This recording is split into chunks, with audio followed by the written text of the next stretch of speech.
¿A dónde está papi?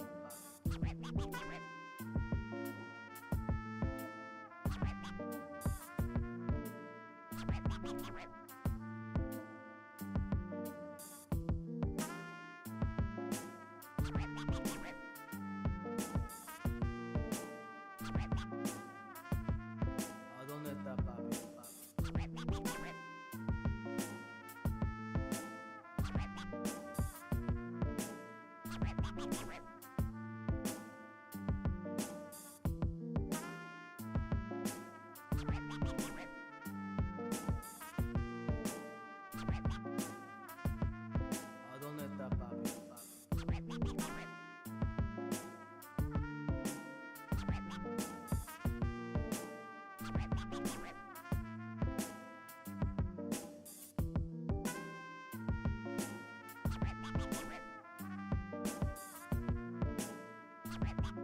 ¿A dónde está papi? ¿A dónde está papi?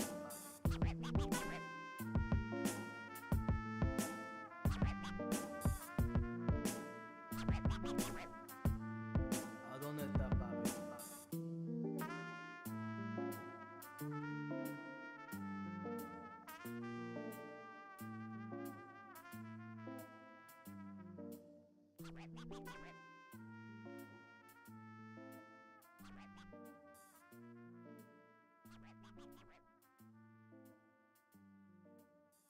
¿A dónde está papi?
Welcome to the Thursday stream. I hope everyone's having an awesome Thursday. Welcome, everybody. Heat, how's it going?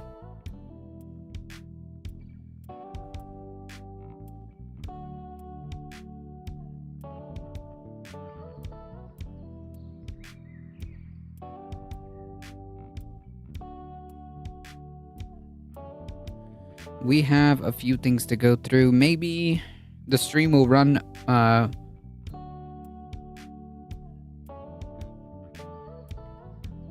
the stream is going to run on a tight schedule.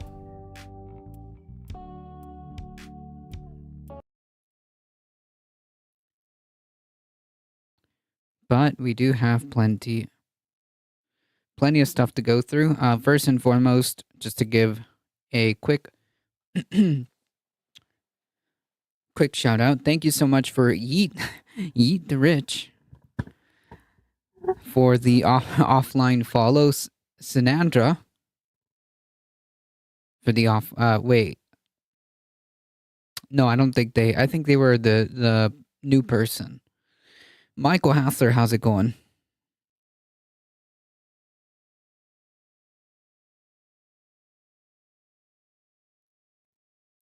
Let's go, indeed. Alright, I hope I got everything going. At least I think I did.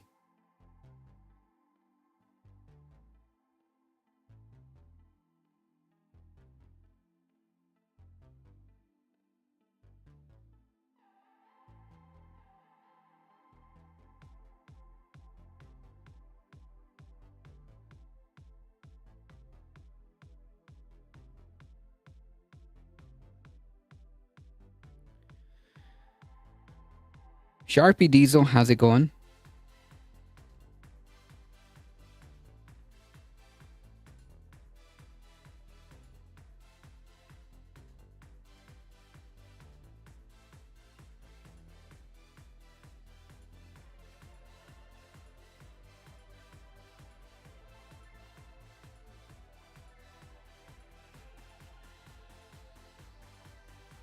Alright, folks, we got a couple of clips to start. I guess we'll start with one video and go from there. Well, there is I think we should start with this clip. Alright, let me bring it up.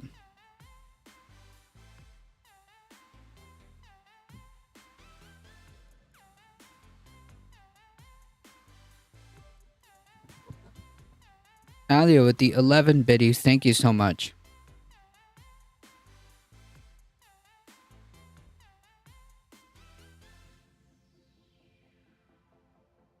Amendment to raise the age from 18 to 25 years old. But he says there should be some exceptions.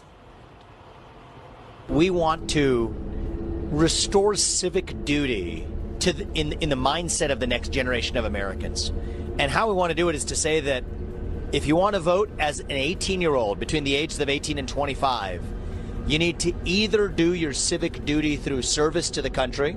That's 6 months of service in either military service or in a first responder, including police, fire, or otherwise. Or else you have to pass the same civics test that an immigrant has to pass in order to become a naturalized citizen who can vote in this country. At age 25, that falls away. So in a nutshell, what we're proposing is a constitutional amendment. Yeah, so take like 5 seconds to digest that, right? See, the Republican Party knows that they are going extinct. As the newer generations come, they're just not they're just not having it. Do people not take the citizenship test in civics in high school anymore? What? Citizenship test? Civics? That's long done away with. The wonderfully bad Trump town rally. House Parks lost his Twitch channel covering it. Yeah, no, I'm not covering like the clips of it because there's no point. Yeah, I think I had a civics thing in high school. I think it was part of high school, maybe middle school. I can't remember. But yeah, basically the Republican Party knows that they're going extinct. The newer generations just don't, or they're just not picking up what they're throwing down for obvious reasons. So what this Republican presidential candidate has decided to propose is a constitutional amendment to raise the voting age effectively to 25 unless you join the military or some kind of first responder program. Or the other option is you are subject to a test as if you are not an American citizen. So, yeah, good memes. No, not trying to hide it anymore. No, that's kind of like part of like the ongoing kind of theme here, right? That we keep seeing.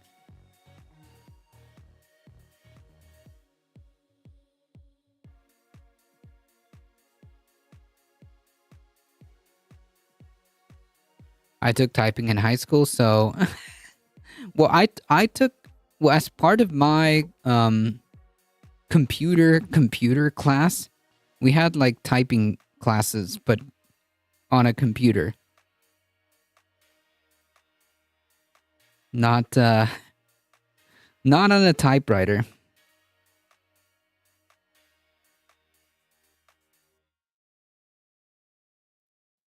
I was what's a computer? I was homeschooled.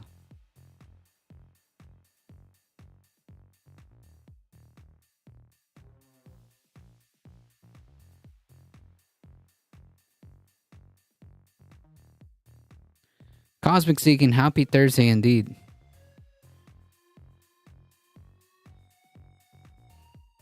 To raise the voting age to 25. You know, Kaylee, apparently, according to Politico, he'd been mulling this over for a while. He got a really positive reception to suggesting it from a lot in the immigrant community who actually came up to him. And apparently that, quote, sealed the deal, according to Huh. Oh, man. Good memes. I mean, like, this is a person who's trying to run for the Republican nomination. My first programming job, my typing skills were so bad I had to do data entry for 6 months. Jeez.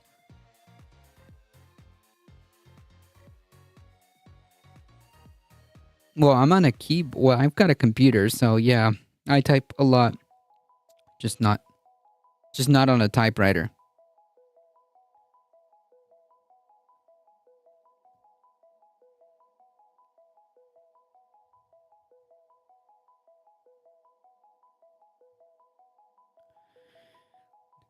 The Republican Party is fundamentally incompatible with democracy.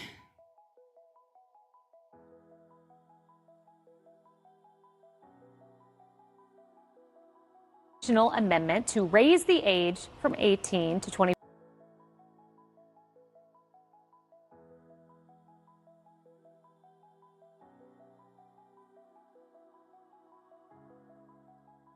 Now GOP says he must impress me. Trump, who is in court every month. Yeah, I mean, like, the GOP doesn't... No, they don't care. They just... Clearly, the whole democratic process isn't really working in their favor, so they're attempting to dismantle whatever semblance of democratic processes, because it's not about impressing them. It's about them imposing their will.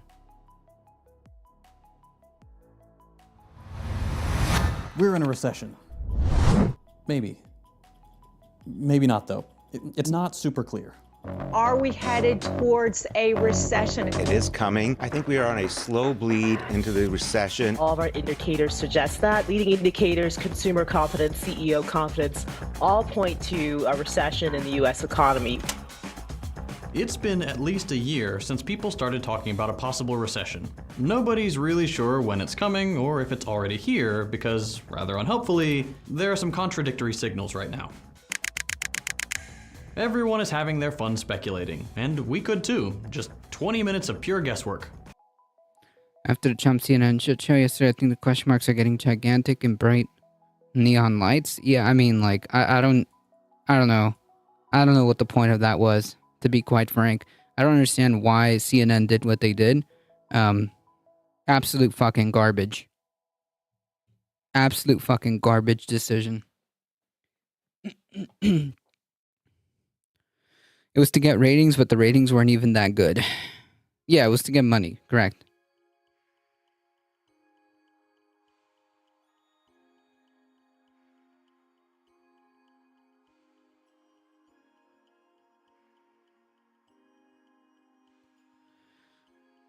Absolute garbage on CNN's part. But yeah, we'll get to that. That's not what we're gonna do this video. A recession is coming, no matter what. Every Twitch stream that aired CNN last night got temporarily banned. Wow. Wow. Good thing I didn't decide to cover it. Not that we were going to learn anything new, but...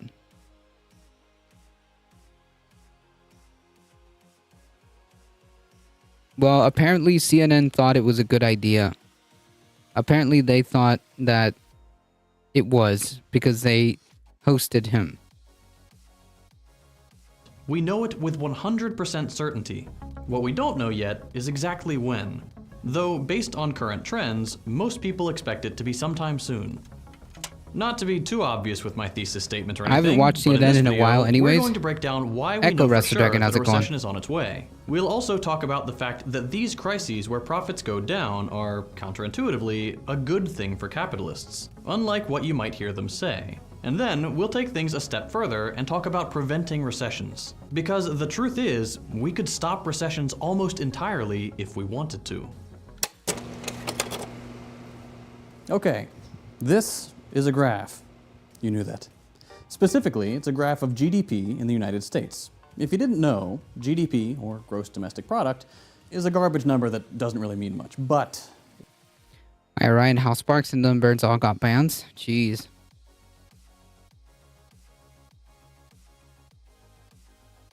it means a whole lot to governments and businesses. So, unfortunately, they've made it everyone else's problem.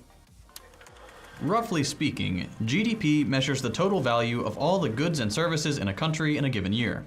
GDP doesn't care if one guy makes all the money from this, or if we cut down every single tree in the process, or if we're all miserable. GDP only calculates the value of all the stuff exchanged for money while cutting out the middlemen in the calculation. They had to know that was going to happen going in. CNN did DMCA strikes for their 2020 Dem debate. Yeah,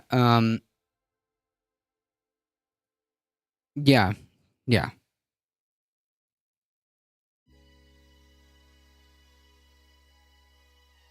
They were ready to do that because, well,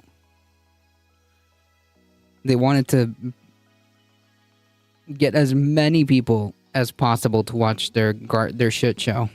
I'm really oversimplifying here, but as long as there's more stuff or more services, more value produced than the year before on paper, the line goes up. These shaded areas here are times where that doesn't happen. It's in moments like these where GDP goes down for long enough that an official recession is declared by the NBER. And as you can see, there's been a lot of them.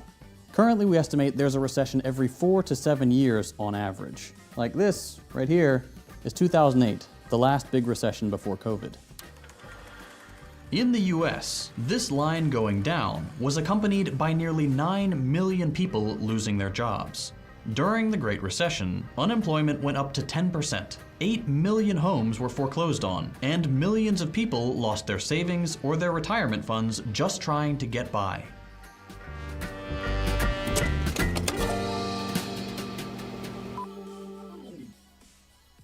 This is why recessions are a big deal. They're brutal.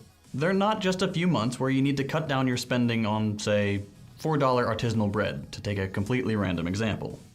Death rates, alcoholism, suicide, all sorts of really terrible things go up during periods of economic contraction. And predictably, mental and physical health get a lot worse. Recessions are incredibly traumatic and difficult, sometimes even deadly events for millions of people. And for some reason, they're treated as a natural phenomenon. We know recessions happen regularly under capitalism, you saw the graph. But rather than contest this, part of the deal we're expected to accept within our current economic system is that whenever there's a brief lull in growth, which happens every couple of years, this sort of purge-like event will be announced, seemingly out of the blue, and life will be measurably worse for millions of people through no fault of their own. It's just a part of life. But it's not. Recessions happen regularly under capitalism, and not for no reason. And almost every school of economics has its theories as to what triggers them. It's necessary. When I was 10, I remember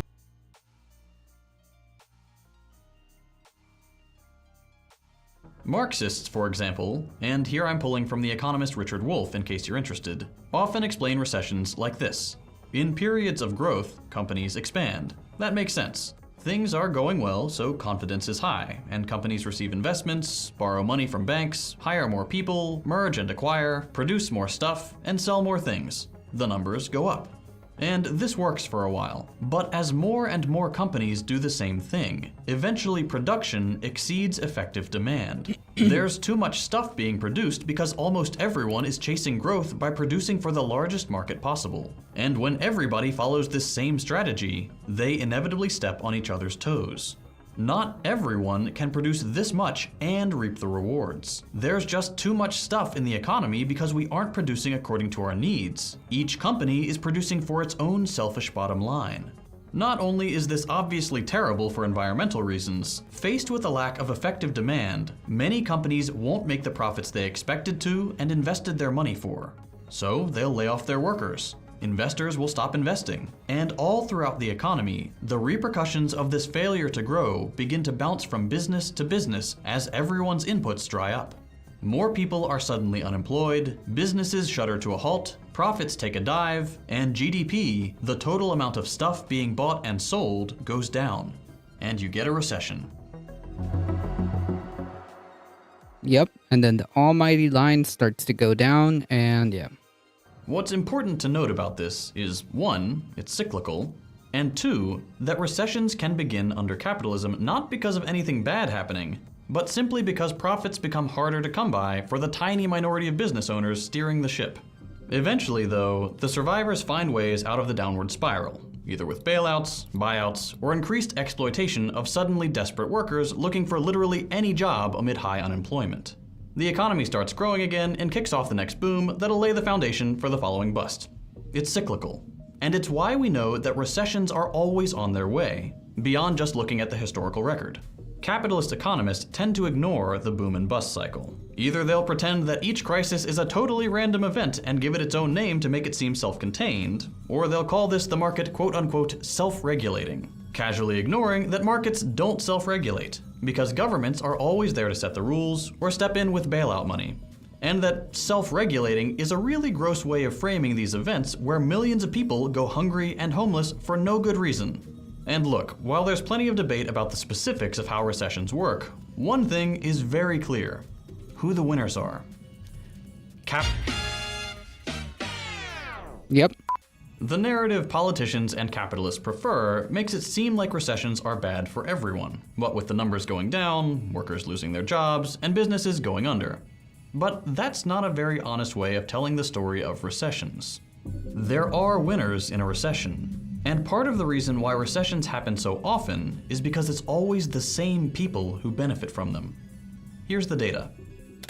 What you're looking Yeah, I mean, this is a big game of Monopoly. The whole point of playing Monopoly is so that you understand the problems of capitalism. If you play Monopoly, the way the game ends is that everybody loses their money and one person consolidates all the money until eventually the board gets flipped and it has to start again.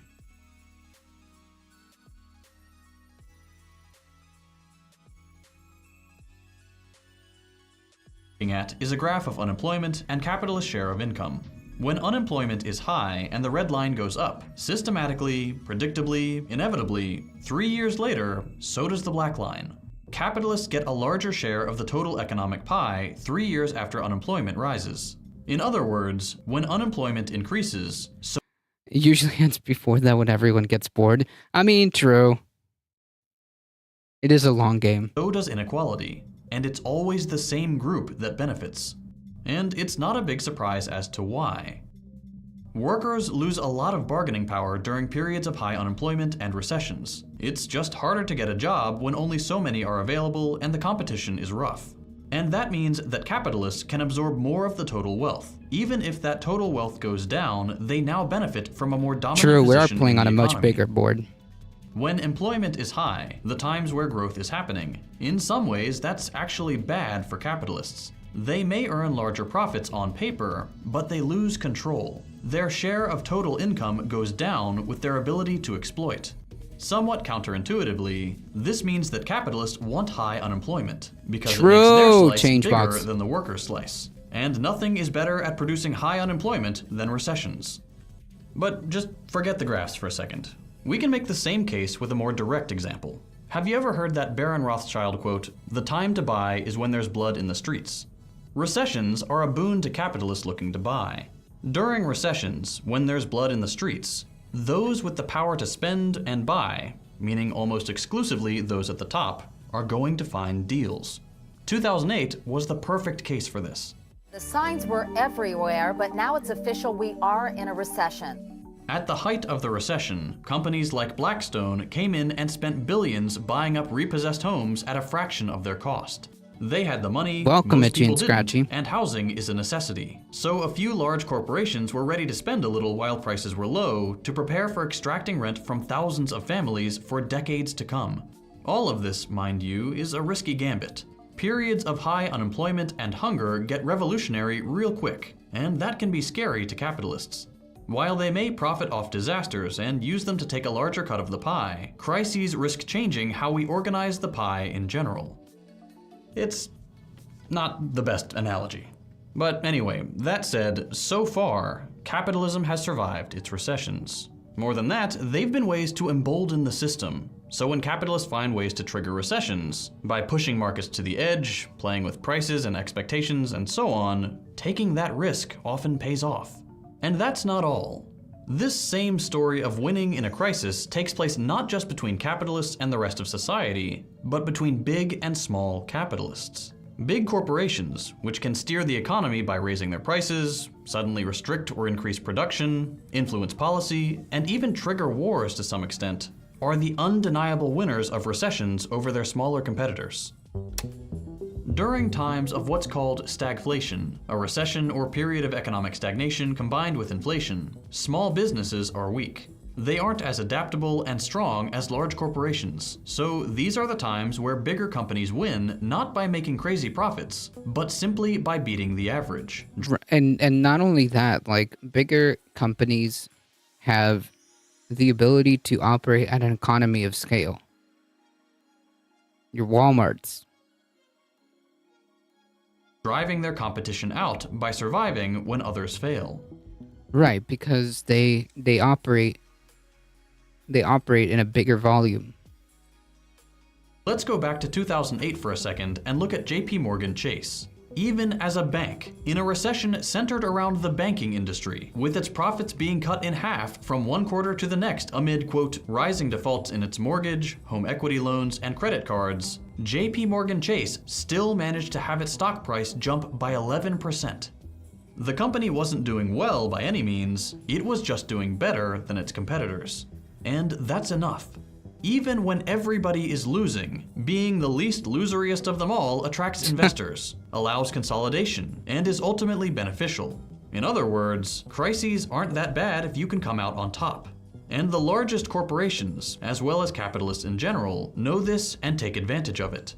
They can confidently destroy an economy with a clear conscience because once the dust settles, they can be relatively certain they'll come out on top.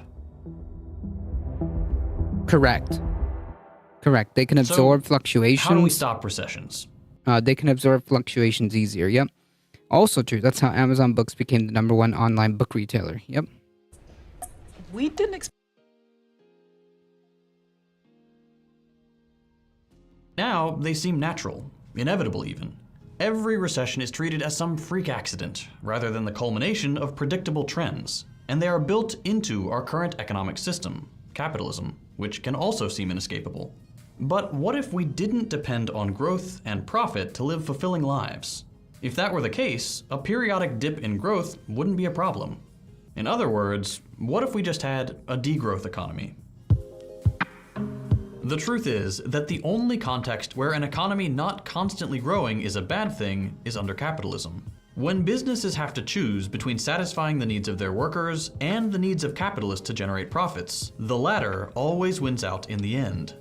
Growth means profits for the capitalist class, and decline also means profits for the capitalist class. Therefore, periods of degrowth become recessions and austerity for the rest of the population as businesses and governments scramble to make sure that for-profit companies stay open for business.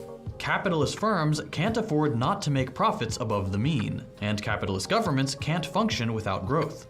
So if they encounter a dip, it becomes a crisis, the burden of which they simply pass on to the rest of us. Degrowth economies don't work like that. In a socialist degrowth economy, basic services are provided on a universal basis, like housing, food, healthcare, childcare, and so on. Food, housing, education, healthcare, damn. Interesting. By taking them out of market mechanisms and the hands of profit-motivated capitalists, we remove the imperative for them to grow. And with that, we get rid of the idea that if growth ever stops, that life necessarily has to become worse to make up for it. In other words, the things that make life good are guaranteed independently of profit. They are provided without being tied to the ability of a few to enrich themselves. And it doesn't have to just be basic services. We can extend this further. For example, with a more planned economy. With a planned economy, we can control more industries democratically, produce in line with our needs, not randomly having every company producing as much as possible, which not only destroys the livability of our planet, but crashes the economy when profits don't catch up.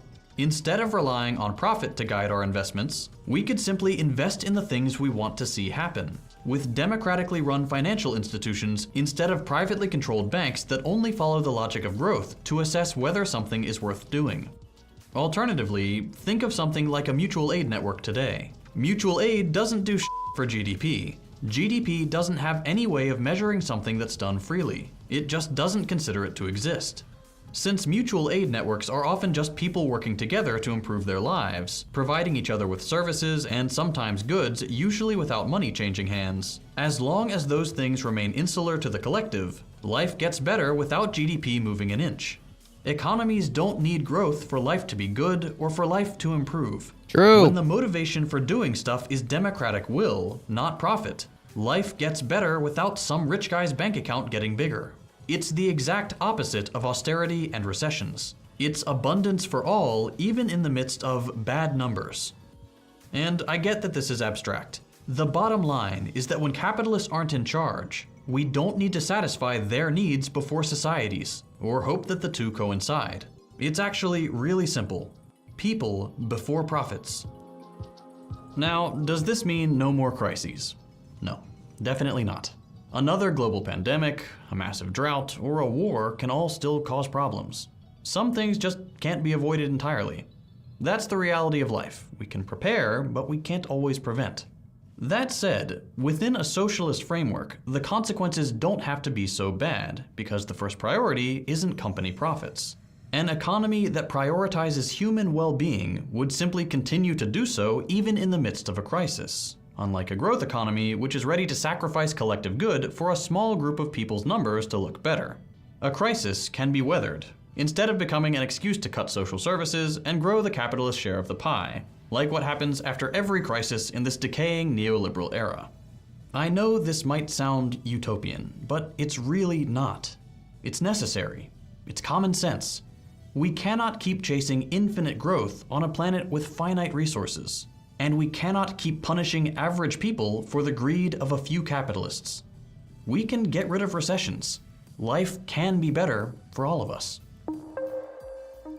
We talked a lot about what recessions look like and who they benefit in this episode. So I wanted to Is there any hope to save our planet? Are you talking about like the climate crisis?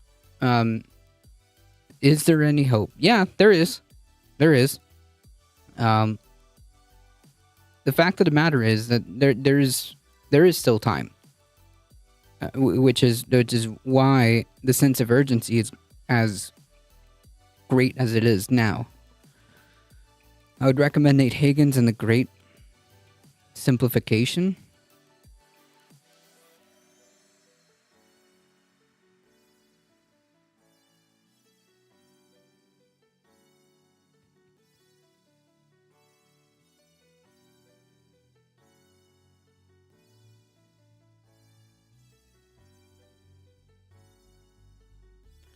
There is hope. You need to run for local office to help start change. Yep, it's about running into limits, just like you're talking about infinite growth on a finite planet. Yeah, but that's mostly like that's a capitalism problem. That's a capitalism problem. But as a progressive, I'm upset by everything else. I mean, yeah, there's a lot of things to be upset about. But yes, is there hope? Yes. Yes.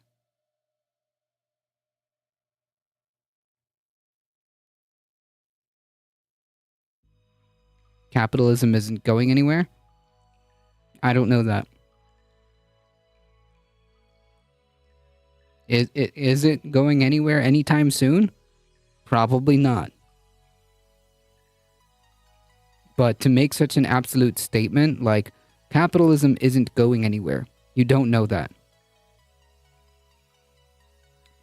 What gives you the impression that it could go away? Have you seen the state of affairs? Have you seen the state of affairs? What current system are we under? Capitalism. What system is currently failing?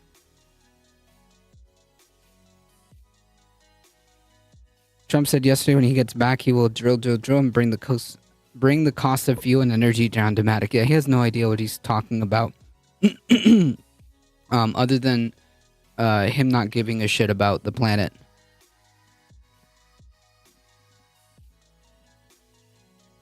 I have seen the current state of affairs and it's desperate. The power tends to hold on until the bitter end. We haven't seen enough blood yet for it to be over.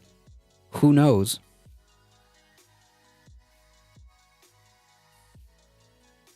That's the thing. Who knows? The thing is, the line is a line in the sand. It's kind of like, we know when we'll cross it. When enough people are tired of this shit, that's when the line will be crossed.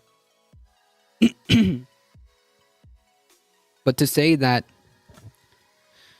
to have that impression that capitalism isn't going anywhere is kind of silly. People are pathetically slow to change things. Sure, maybe, yeah, sure.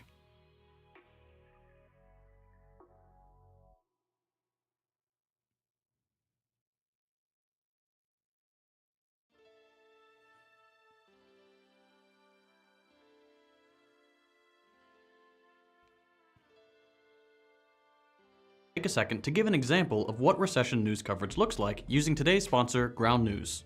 Let's take a single story, the failure and seizure of First Republic Bank, and see what headlines look like from Outlook. Alright, I think this is an ad from here on out. Yeah, this is an ad. Anyways. Point being, and point taken. Sorry, point taken.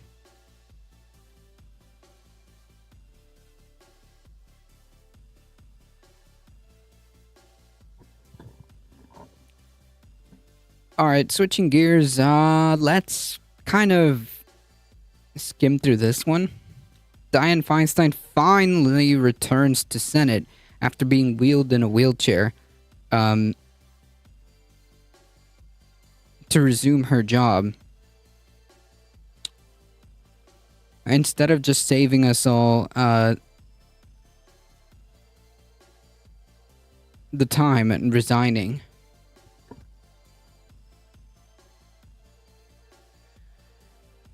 One day after making a long-anticipated return to Congress, Senator Feinstein attended her first Judiciary Committee meeting on Thursday. Like, I think at this point,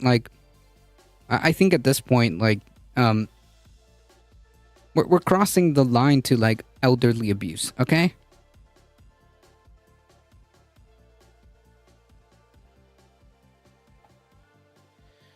After a month-long absence following a shingles diagnosis in February, Feinstein's aye votes, Democrats were able to send 3 additional judicial nominees to the Senate floor for consideration on party line votes. Charnel Belcrin, I'm not even going to try to pronounce that, to be district court judge, Cato Cruz, and Marianne Gaston to be a district court judge in California. With the majority needed in a panel split between 11 Democrats and 10 Republicans, for everyone's sake, including hers, it's time for her to go. Yeah.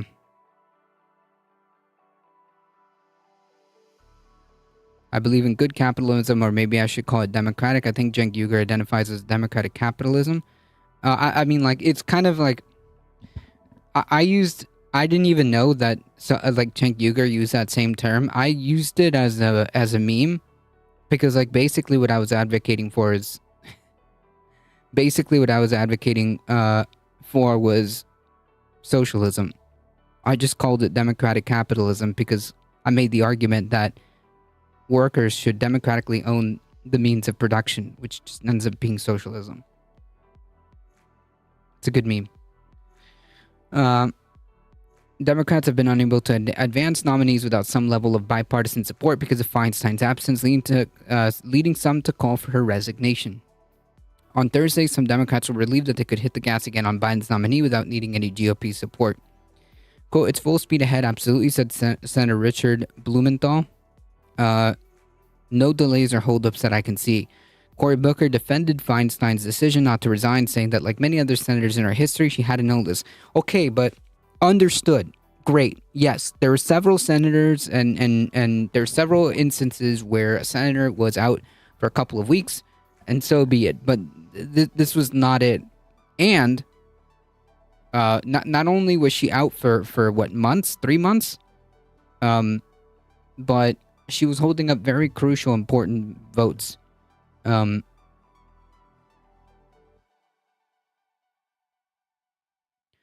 John Malone influences CNN, but Malone donated to Trump. Oh, I don't know who John Malone is.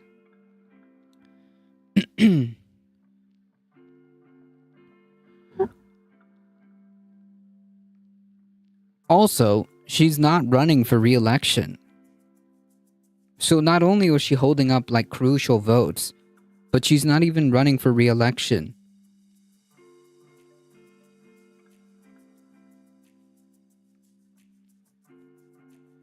I'm okay with socialism. I'm not sure I know enough about it. I've heard that capitalism and socialism have similarities. Not in the least. They're like diametrically opposed. They're diametrically opposed. Don't believe in any ism. Life's too short. I don't know if life is short. I guess it depends on your perspective.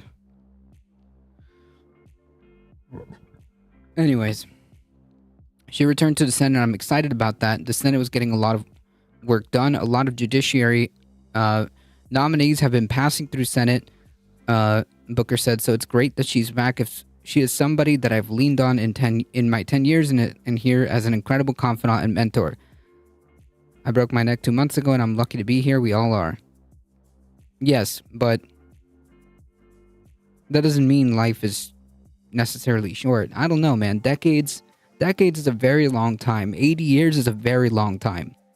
Dianne Feinstein, who we're currently talking about, is 90 or 80, 89 or 90.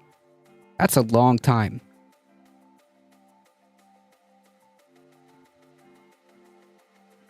Senator John Kennedy, of Republican of Louisiana, said he was disappointed to see Democrats advance a nominee like after she failed simple answers about the Constitution during her hearing, such as what Article 5 and Article 2 say.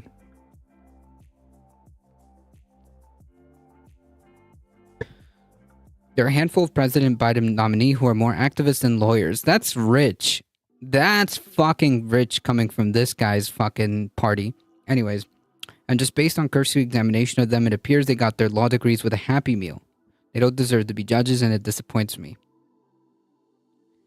I don't know, man. Have you seen some of the GOP judges?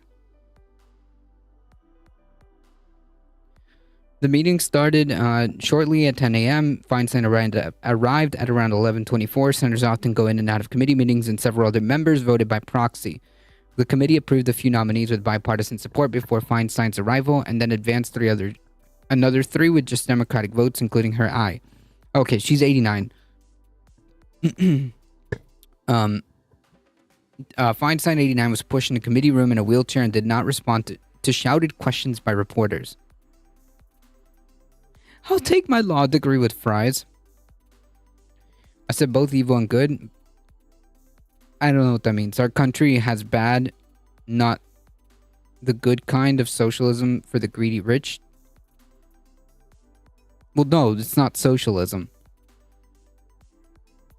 I know people make the analogy of like, oh, it's socialism for the rich.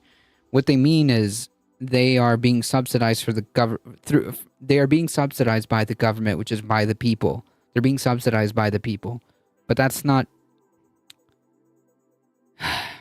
what socialism means. But okay.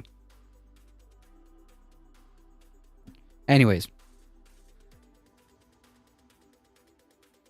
when Feinstein arrived in a committee room,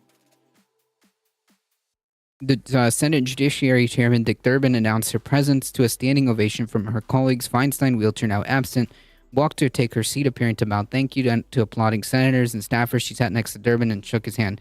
I mean, like, at what point, like, do we just call this like elderly abuse?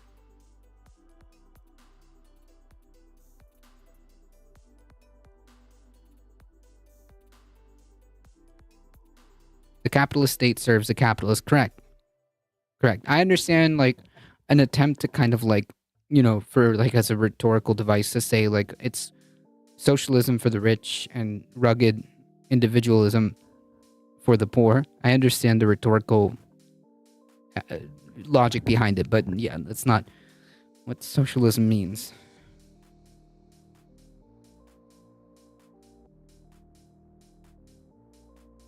It's royalty worship, literally.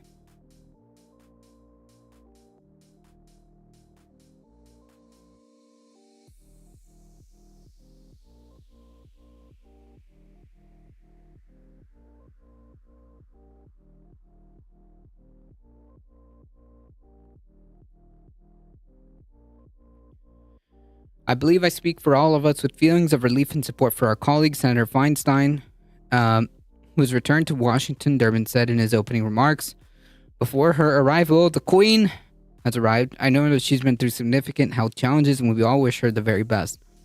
Ranking Senator Senator Lindsey Graham echoed Durbin in the opening remarks. I want to welcome Feinstein back and glad to have her. Yeah.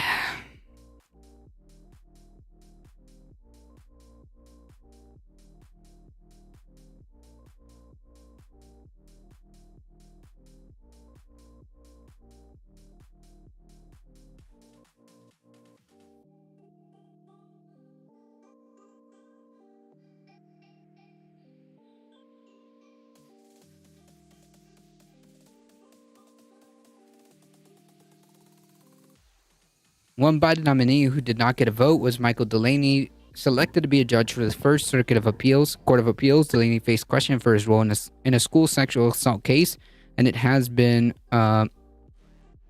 unclear if he has the votes to be confirmed. It's not clear when the committee will vote on his nomination. The last Judiciary Committee meeting Feinstein attended was on February 16, the last day she cast a vote before Wednesday's return to the Hill. Feinstein defended herself against calls for resignation last week, noting in a statement that the Judiciary Committee had advanced 7 nominees who had bipartisan support, saying there had been no slowdown. In April, Democrats requested to temporarily replace Feinstein, but Republicans blocked that attempt. Feinstein, 89, was elected to the Senate in 1992 when I was very, very, very, very, very, very, very, very little.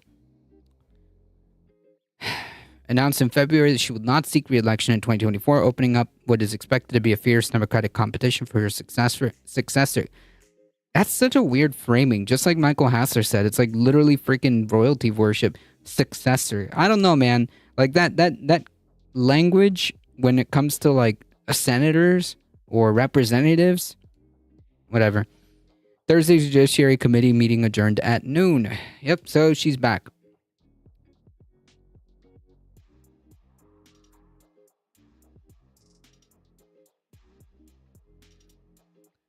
I did read this breaking news. So it looks like the person, the ex-Marine who killed Jordan Neely, it looks like they're going to be facing charges. So now, like if that's the case, if prosecutors are going to move forward with charges, depending on what those charges are, and if the case, goes through, like what is the right wing who has been like nonstop defending this shit? What kind of Olympic levels of mental gymnastics are they going to need to perform to justify that? It's like the same thing with like the George Floyd thing.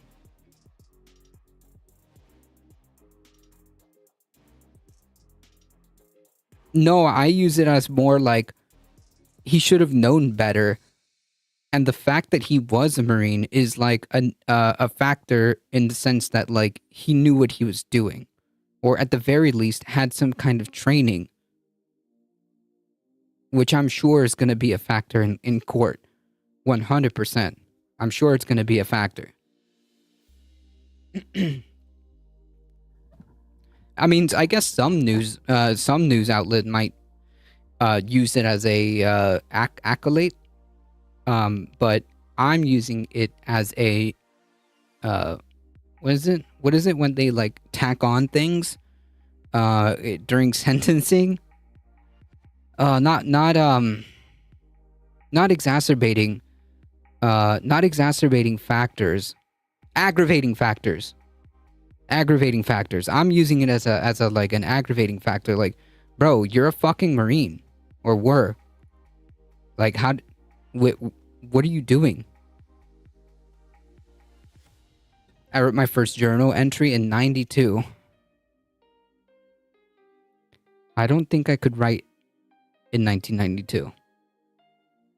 That's true. We are conditioned with thank you for your service, BS. Yep.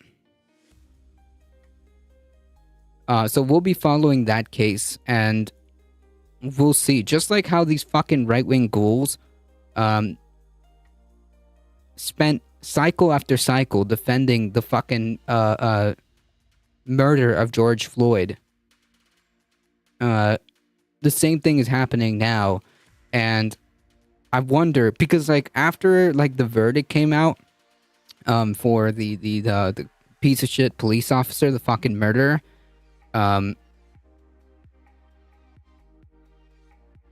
after he was found guilty and sentenced, I think they did like one last like attempt at like defense, but like they shut the fuck up about it. They stopped talking about it.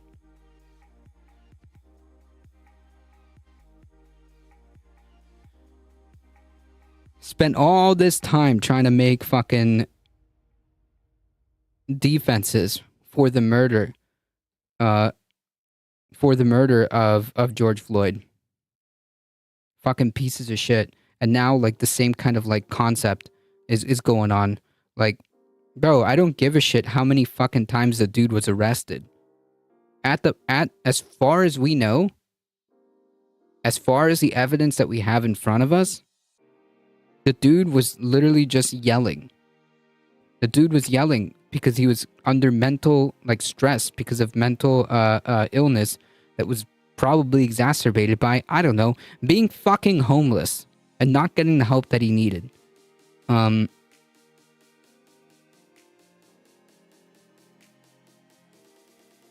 then was killed because he was in a fucking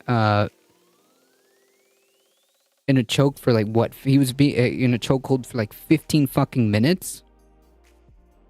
And this is all on video.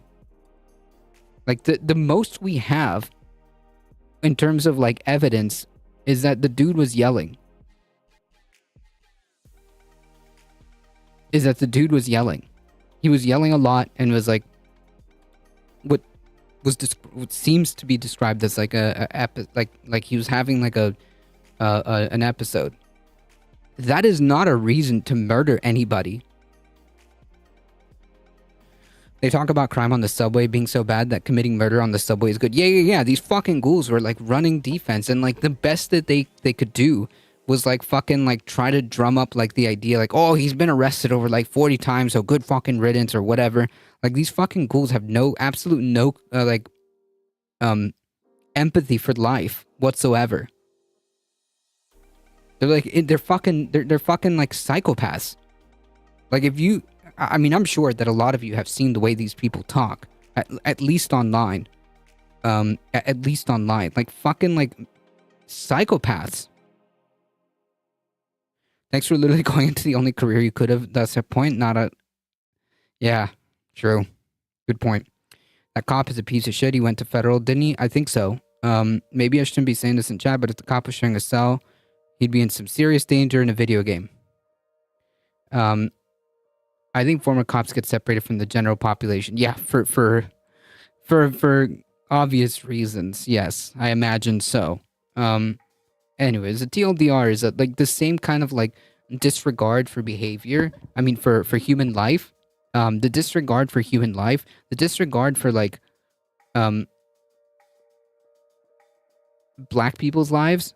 Because like, damn, they were real quick. They were real quick to fucking jump to the defense of this fucking person on the subway. Real fucking quick.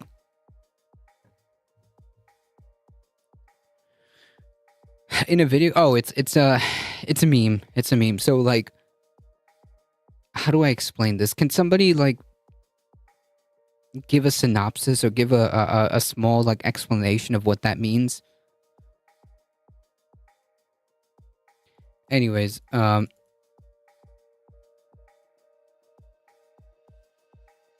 know exactly how to without explicitly saying it. Yeah. Yeah, it was murder, 100%. Like, we all saw it.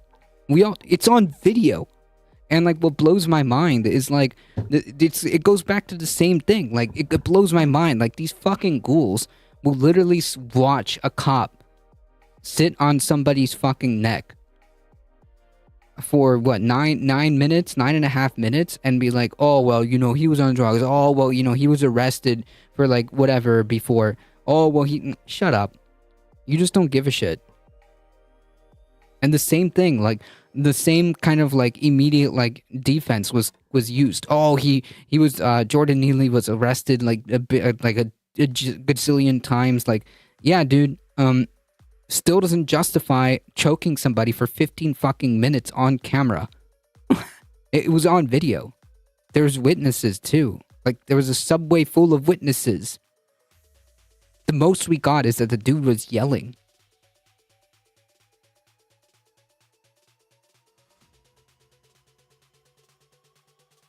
At no point was, to my understanding and to the evidence that we've seen, at no point was anybody's life in danger during any of that interaction. At no point was anybody's life in danger.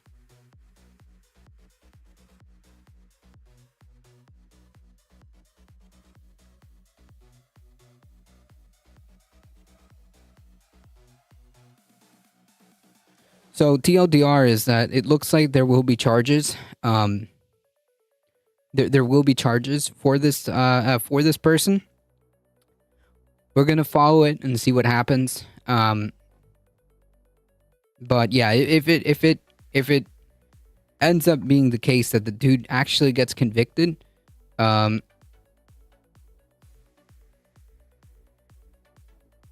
wonder what like Olympic levels of mental gymnastics the right wing is gonna have to come up with, or they'll just do what they did previously and not talk about it. You know, move on to the next thing that you're supposed to be. Move on to the next thing that their supporters are supposed to be angry about.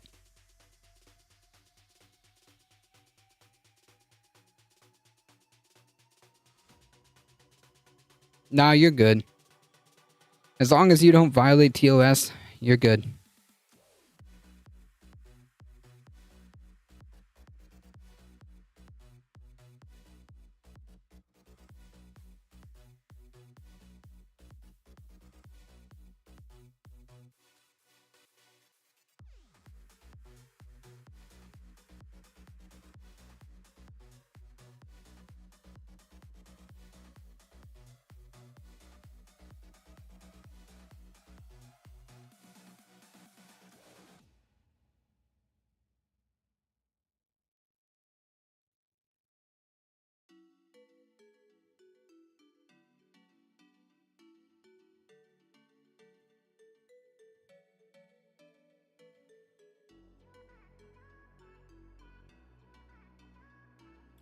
Yeah, never mind. Oh, here, okay.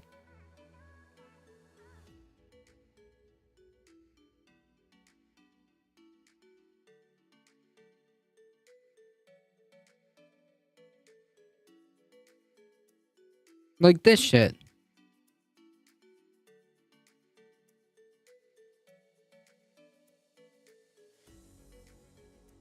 Like this shit.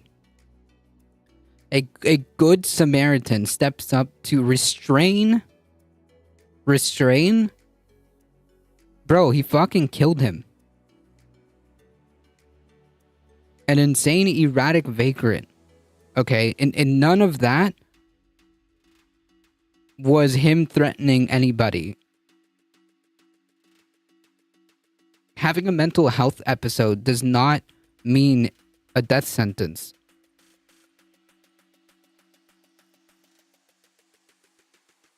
$10,000 prior arrests means absolute fuck all. If he is not committing a crime, or if he's not threatening anybody's life. Having an active warrant for your arrest does not mean you get to die. And also, he was not a cop.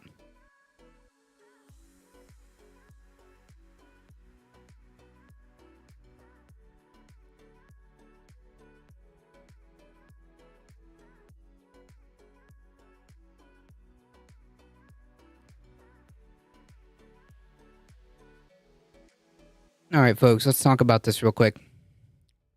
EPA new pollution limits proposed for U.S. coal gas power plant reflect urgency of the climate crisis. Yeah, whatever.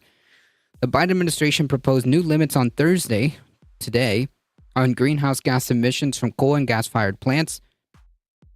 Its most ambitious effort yet to roll back planet warming pollution from the nation's second largest contributor to climate change. Any idea what happened to that piece of shit who shot all those people in Buffalo, if I may ask? Here's another good example of someone who wouldn't want to share a cell with me. I don't know, because we have so many, like, mass shootings that I don't know which one you're talking about. A rule announced by the EPA could force power plants to capture smokestack emissions using a technology that has long been promised but not widely used in the U.S. I mean, carbon capture is not necessarily... The point would be to eliminate the use altogether. Plus, carbon capture has not been proven to be, you know, all that. Like, it's going to be necessary to a degree, but that's not... My point is that it's not the solution that needs to be focused on. Nor is it a silver bullet across the board. What needs to happen is a drastic and immediate cut on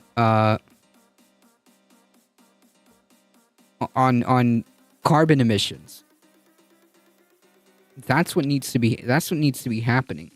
A drastic and radical cut on carbon emissions. Oh, the Buffalo shooter was sentenced to life in prison without parole. Gotcha. This administration is committed to meeting the urgency of the climate crisis and taking the necessary actions required. This plan would not only improve air quality nationwide, but it would bring substantial health benefits to communities all across the country, especially with our frontline communities that have unjustly borne the burden of pollution for decades. If finalized, the proposed regulation would mark the first time the federal government has restricted carbon dioxide emissions from existing power plants, which generate about 25% of greenhouse gas pollution, second to only the transportation sector. The rule would only would apply to future electric plants and would avoid up to 617 million metric tons of carbon dioxide through 2042, equivalent to annual emissions of 137 million passenger vehicles. Now, can you imagine, like, if we actually were even more aggressive and took a step forward and said, like, you know what? We're going to reorganize our cities. We're going to reduce the dependency on gasoline cars. We're going to reduce the dependency on diesel as a way of powering the transportation industry. I mean, like, can you imagine?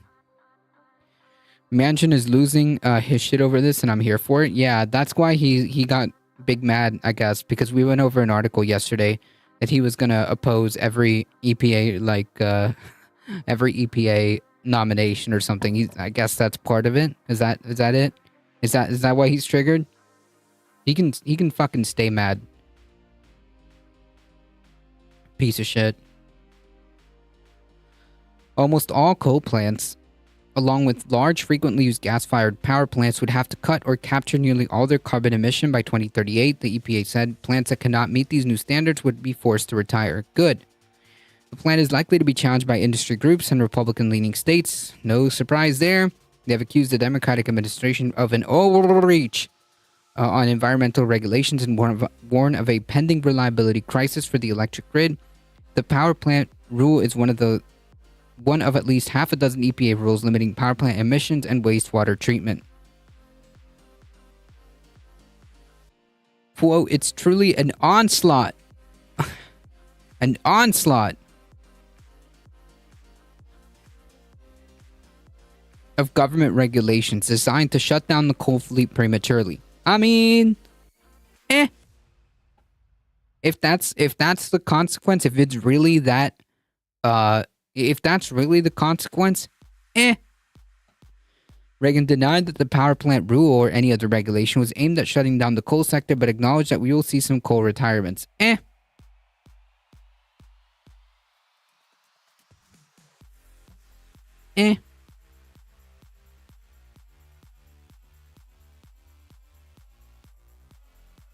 Allow me to break out the world's smallest violin. The proposal relies on proven, readily available technology to limit carbon pollution and builds on industry practices already underway to move towards clean energy. Coal provides about 20% of U.S. electricity, down from 45% in 2010. So in 13 years, it's gone from it's gone like more than half. Natural gas provides about 40% of U.S. electricity. The remainder comes from wind, nuclear, and renewables such as wind, solar, and hydropower. Environmental groups hailed the EPA actions as urgently needed to protect against devastating harms of climate change, from increasingly severe flooding, hurricanes, and drought to worsened wildfires. The proposal will bring us closer to an energy to a clean energy future with healthier air, safer climate, good jobs, and affordable and reliable electricity, said Fred Krupp, president of the Environmental Defense Fund. But Jim Matheson, CEO of National Rural Electric Cooperative Association, said the plan would further strain America's electric grid and undermine the decades of work to reliably keep the lights on across the nation. But you're only 20% of that. And there are other ways of keeping the lights on reliably if you don't exist. You'll be alright. It'll be okay.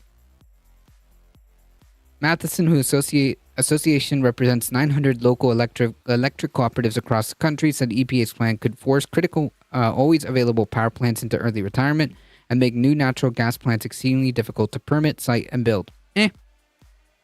Tom Kuhn, the president of the Edison Electric Institute, which represents hundreds of investor-owned electric companies, said the group was reviewing the proposal. The EPA rule would not mandate the use of equipment to capture and store carbon emissions, a technology that is expensive and still being developed. Instead, the agency would set caps on CO2 pollution that plant operators would have to meet. Some natural gas plants could start blending gas with other fuel sources, such as hydrogen, which does not emit carbon, although specific actions would be left to the industry.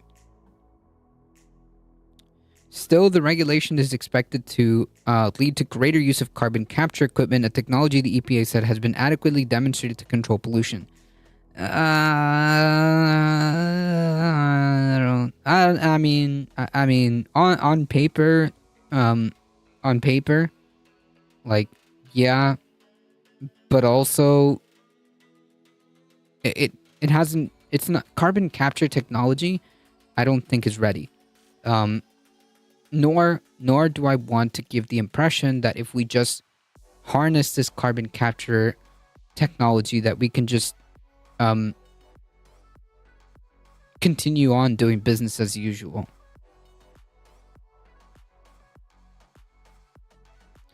Still, the regulation is expected to lead to greater use of carbon capture technology. Oh, yeah, okay.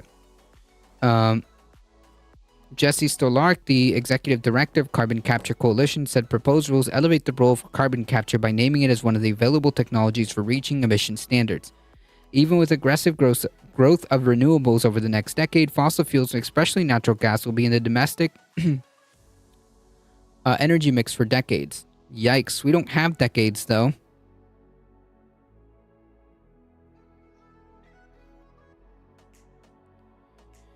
Since Stolark, whose coalition includes industry, labor, and environmental groups. Groups on both ends of the political spectrum question whether carbon capture and storage is a realistic solution.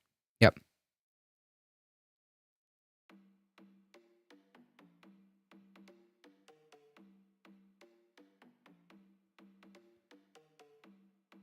Billions of dollars have been wasted trying to prove that this technology is real, and all we have to show for it is a series of spectacular failures, said Winona Houter, a executive director of Food and Water Watch, a left-leaning advocacy group.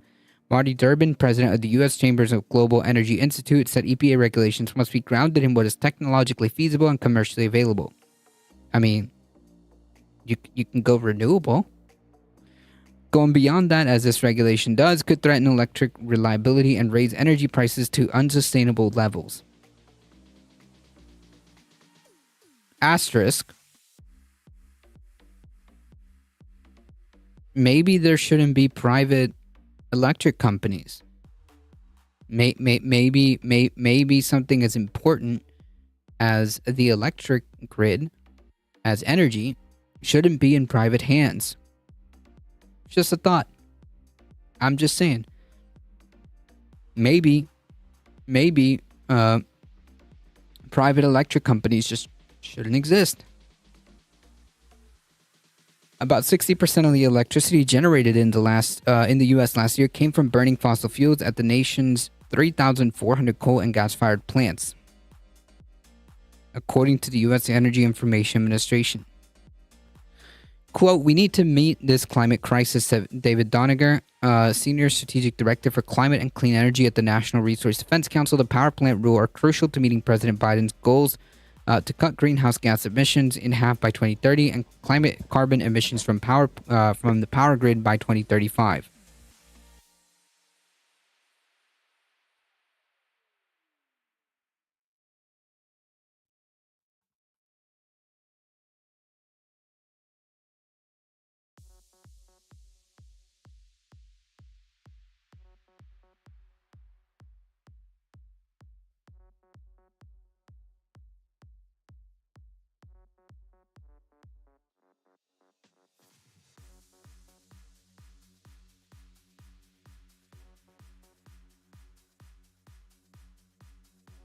I love that little balloon emote.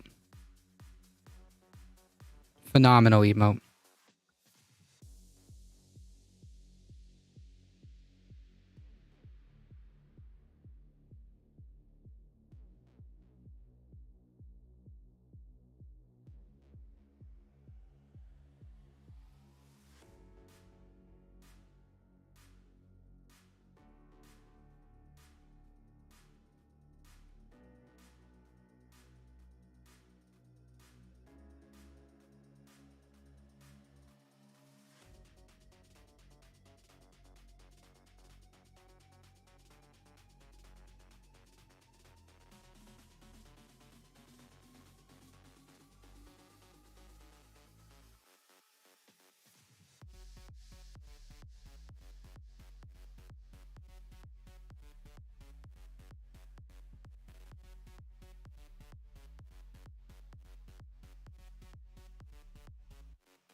Mornings with left flank vets and C-SPAN is great, but being on the West Coast, I missed most of it. Dang.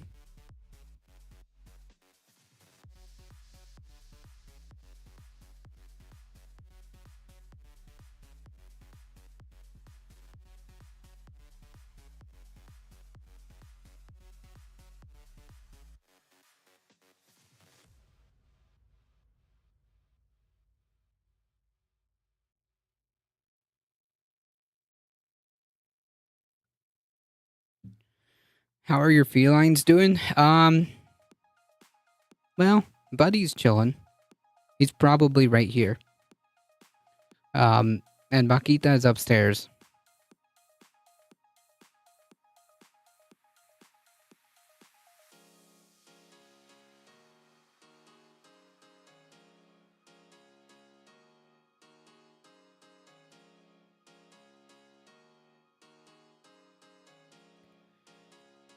Quote, we need to do this to meet the climate crisis, said David Doniger, Senior Strategic Director for Climate and Clean Energy at the National Resource Defense Council. The power plant rules are crucial to meeting President Biden's goals.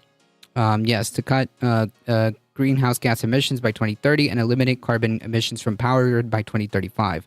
The proposal comes weeks after the administration announced the strict new tailpipe pollution limits that would require up to 2/3 of new vehicles sold in the U.S. to be electric by 2032, and months after Biden announced rules to curb methane leaks from oil and gas wells. The rules follow climate action by the 2021 infrastructure law and billions of dollars in tax credits and other incentives from the Inflation Reduction Act approved last year. While Biden has made fighting global warming a top priority, yeah, okay.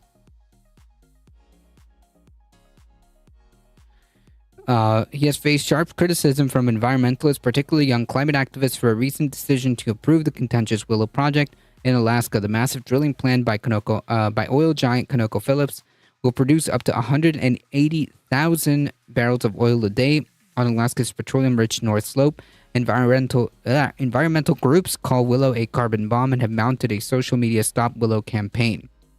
The new plan comes 14 years after the EPA declared that CO2 and other greenhouse gases endanger public health, because they do. President Obama tried to set limits on carbon pollution from U.S. power plants, but his 2015 Clean Power Plan was blocked by the Supreme Court, which was later rolled back by President Trump. Last year, the Supreme Court limited how the Clean Air Act can be used to reduce climate-altering emissions from power plants. The 6-3 ruling confirmed the EPA's authority to regulate carbon emissions from power plants, but said it could not force a nationwide transition away from coal to generate electricity.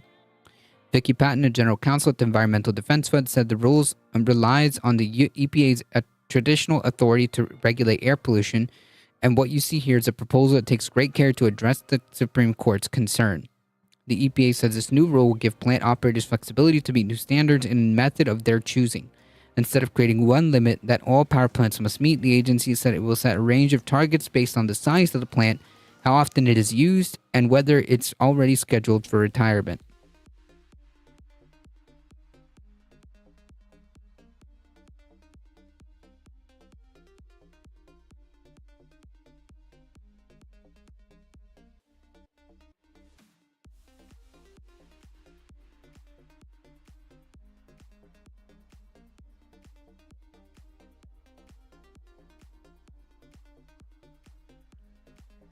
Sharpie Diesel with a gifted tier 1 sub. Thank you so much. I appreciate that.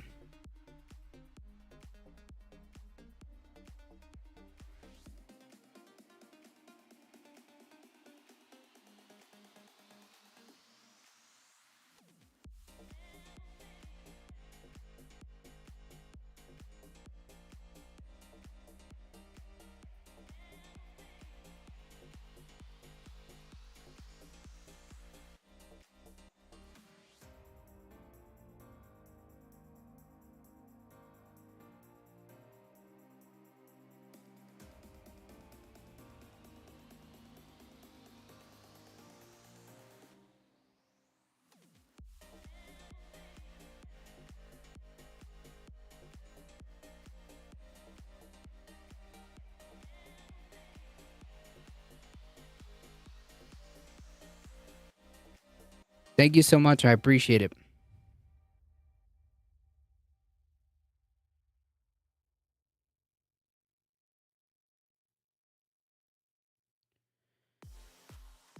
All right, folks. If you live in Ohio, pay attention.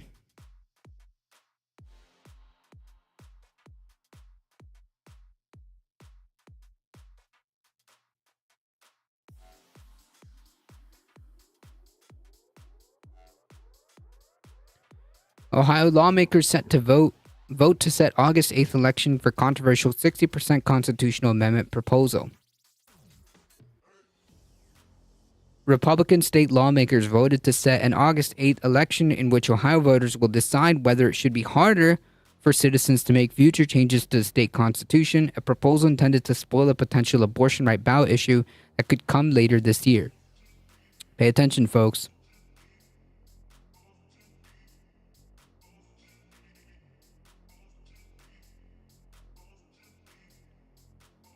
The Ohio approved Senate Joint Resolution Number 2 on Wednesday by a 62-37 vote. The yes vote came all from Republicans, while 5 Republicans voted no.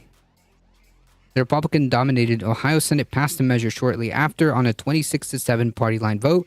The vote set up what will be a heated summer election, a typically sleepy time in the election calendar that could be the first round in deciding whether abortion should have a broad, difficult to undo legal protection throughout Ohio. Think about that.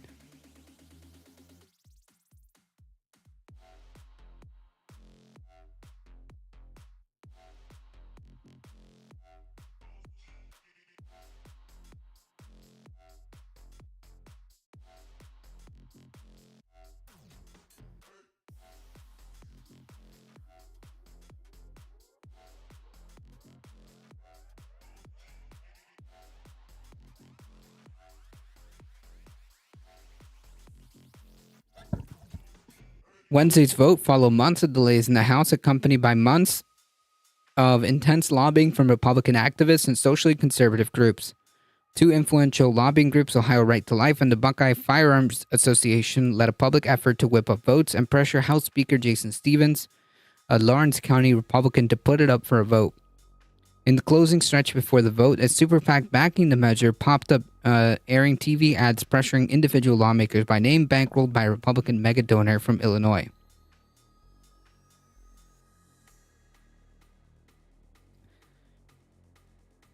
From Illinois, folks.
The Ohio Right to Life, President Mike Gondadakis, a key outside advocate for the amendment, issued a statement calling the vote a great day for democracy. A great day for democracy. Think about that. So you want to make it harder for the people in a democratic vote to change and amend their constitution. You want to make it harder for that to happen while simultaneously saying it's a great day for democracy. How is making it a less democratic process a great day for this is like literally double speak. You're literally saying like war is peace. You're doing the 1984 shit.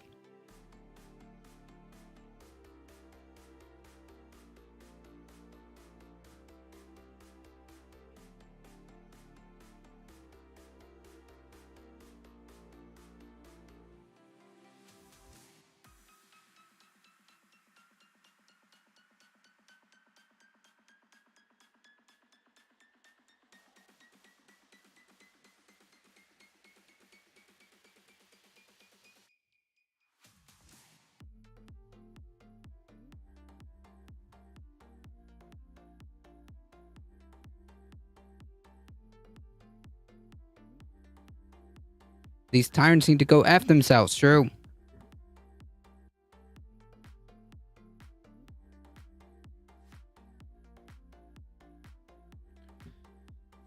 This is literally 1984. Simultaneously, you're telling me that you're making it harder for the democratic process to take place. Like the one tool, the one system that is truly democratic. It's a direct vote where the citizens themselves vote for a ballot initiative to amend the constitution of their state. That is about as democratic of a tool as it can get. Like, you literally all get together, or the people that vote get together and vote for a ballot initiative or a constitutional amendment, however you call it, depending on the state, I guess. That is as that is as democratic as it gets. And this dude is saying that making that process harder is a great day for democracy. War is peace, folks. He made a great day for democracy outside of Ohio. True. Welcome, Mayu. And left justified democracy is oppression, tyranny of the majority. True. That's probably what he meant. Ohioans are grateful that the Ohio House and Senate trust the people. We the people by creating an election for all of us to self-determine what Ohio's future may look like. What? Wait. How can that be? That doesn't make any sense. Speaker Joseph Stevens and the House Republicans made a clear statement today that they unequivocally trust Ohio's voters. How? By taking away their ability, or making it harder for them to amend their own constitution? How does this make sense? How do people believe this shit? Opponents vowed an aggressive opposition campaign. The coalition includes abortion rights advocates, voting rights groups, labor unions, and Democratic activists, as well as several recent Republican governors and a state attorney general. The election may well draw national attention, with Ohio becoming the latest frontier in an ongoing political battle over abortion since the Supreme Court overturned Roe versus Wade. And, like, make no mistake, the reason why you're seeing these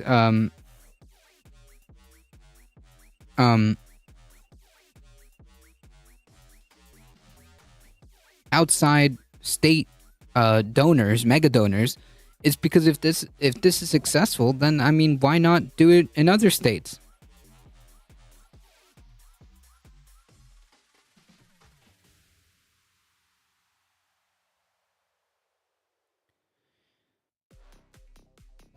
The election may well draw national attention. The Supreme Court, blah, blah, blah, blah. The opponents have released internal polling claiming a majority of Ohioans initially opposed the 60% threshold. Right, because, like, you're taking their voice away.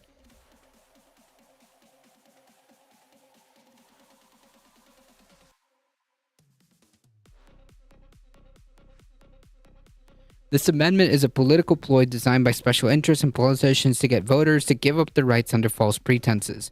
Ohioans won't fall for it, said Dennis Willard, a spokesperson for the anti-campaign, which is calling itself the Protected One Person, One Vote campaign. Both sides have already been running ads ahead of the vote, with the largest spending coming from the Pro 60% campaign, which is funded with a $1.2 million contribution from an Illinois billionaire. The opposition campaign, who has been also has been active, mounting several demonstrations, including a rollicking one Wednesday at the State House ahead of the vote. There, hundreds of opponents chanted loud enough from the atrium for their voices to pierce the thick walls of the House chamber and be heard from the floor.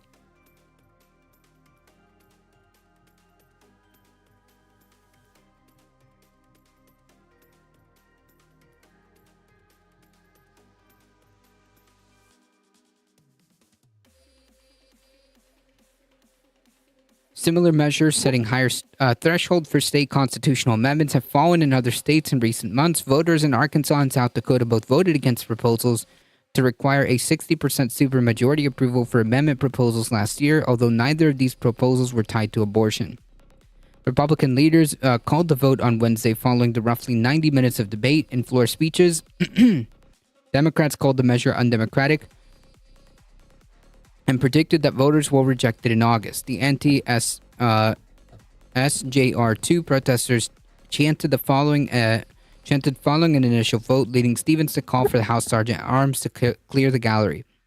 This would create minority rule in Ohio, said State Representative Richard Brown, a Columbus area Democrat. A 40.01% minority of Ohio can dictate the 59.99% of majority of what Ohio's constitution could say. Exactly.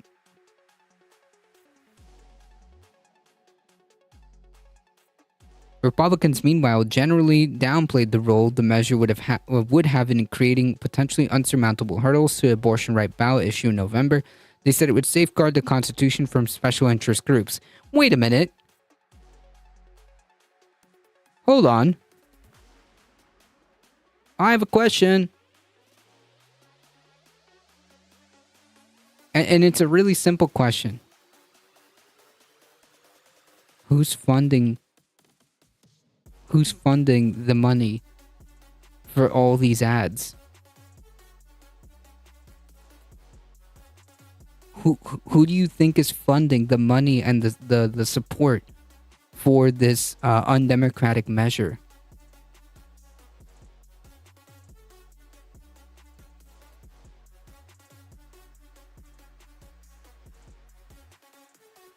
A Illinois billionaire. Is that not the very picture of a special interest group? Is that not the very, quintessential example of a special interest? A fucking billionaire is the one funding this. So explain to me. Explain it to me. I mean, seriously, these people, it's literally 1984. They say one thing while the exact opposite, is happening in front of the people's eyes.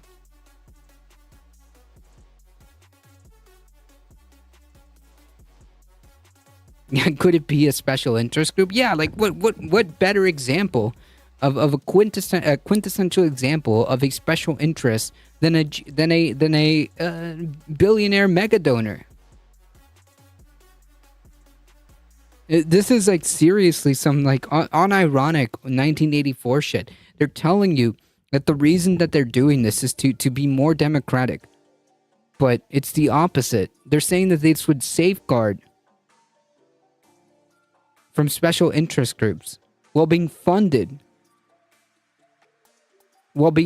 by special interest groups.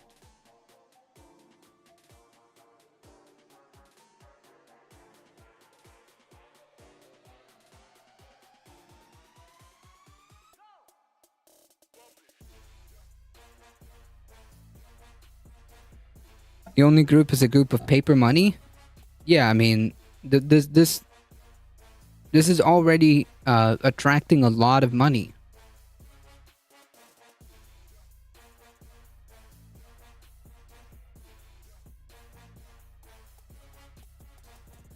Quote, I think it's a fair bill. We're not taking anyone's votes from them. No, you're just making it harder. We're giving them an opportunity to vote on this. It's ultimately up to the people.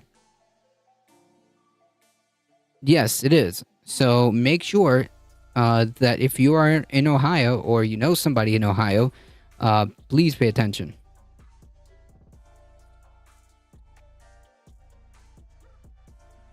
Later, thank you so much for stopping by. I appreciate it. State constitutional amendments are a way through which members of the public can propose law changes without the involvement of the legislature. SJR2 asks voters to require a 60% supermajority to approve future constitutional changes compared to the 50 simple majority standard. Keep up the good work. Thank you so much. I appreciate it. Which has been the standard for more than a century. SJR2 itself would just simply need a simple majority to pass. So just pay attention, folks.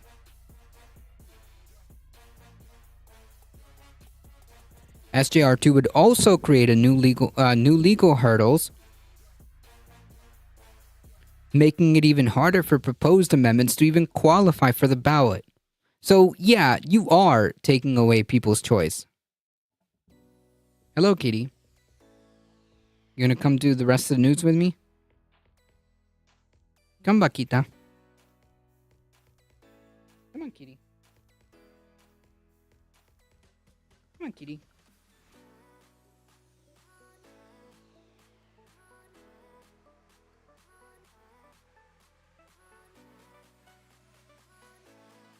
Come on, kitty.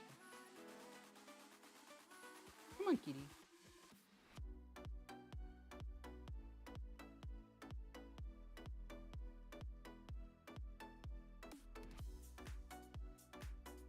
Come on, kitty. Come on.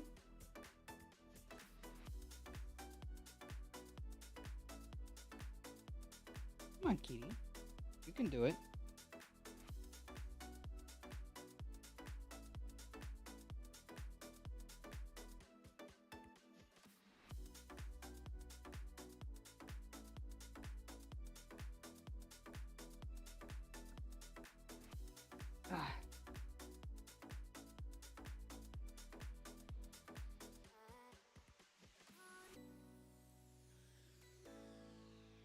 There she is.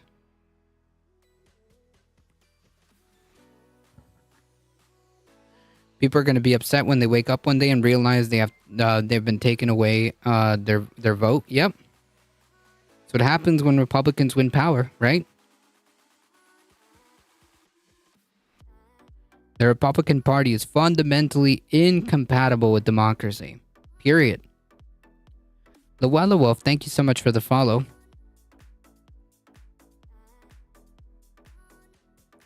So yeah, it's bullshit. It's not just that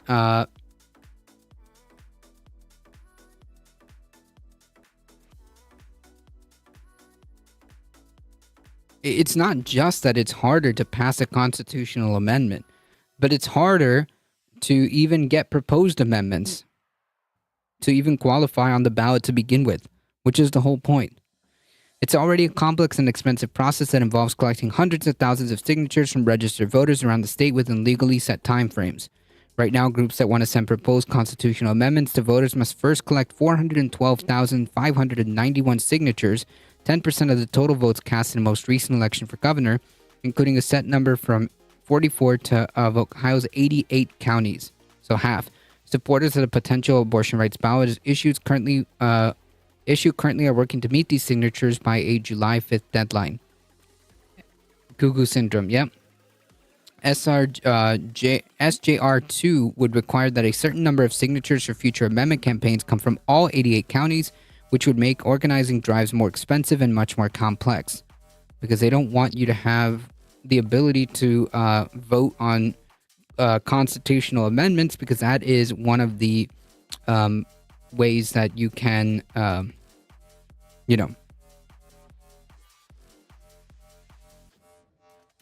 influence. Is Vaquita feeling the love? Yes, she is. She's purring up a storm. Right? Yes, you are. All right.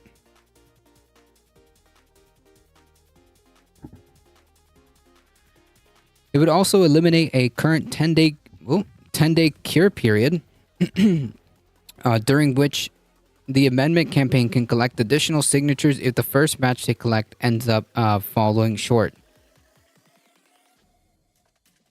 The proposed abortion right ballot issue could create broad legal protection for abortions.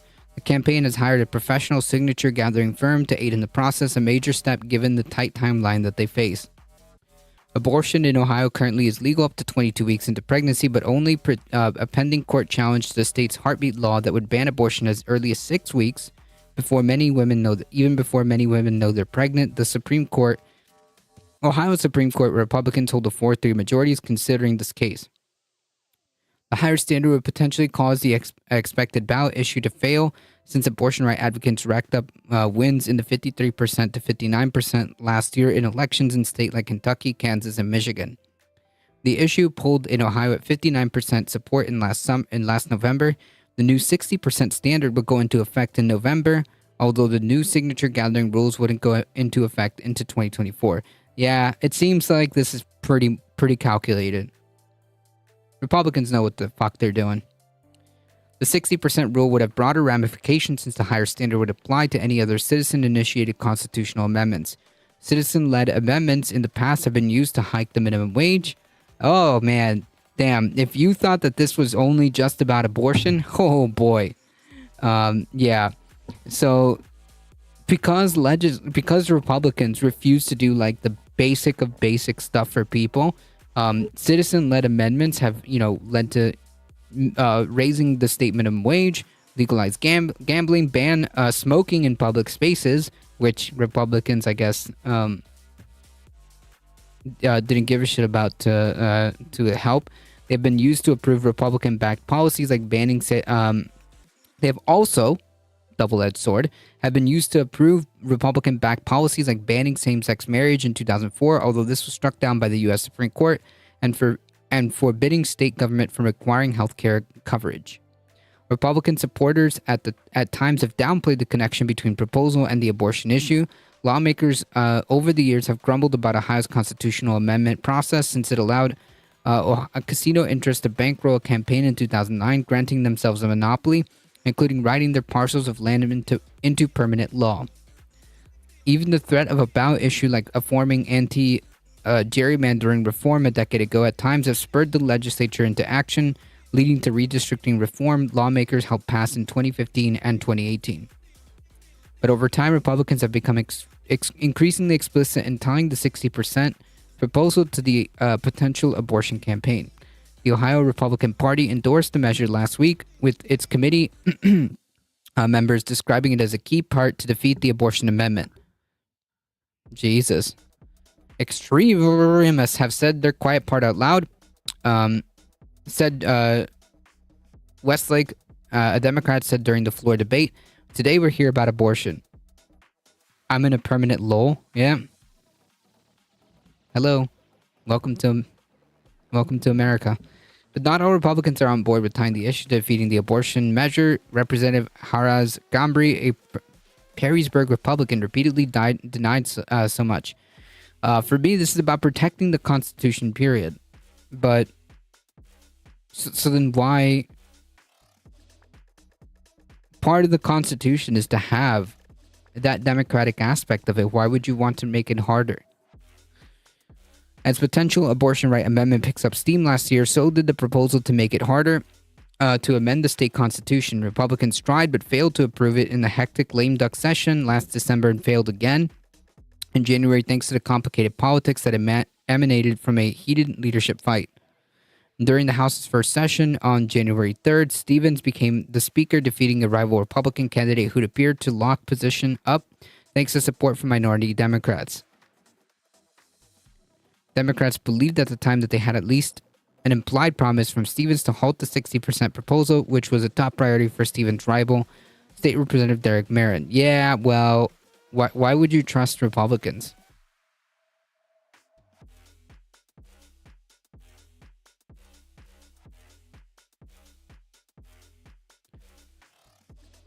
Anyways, TLDR, pay attention to this.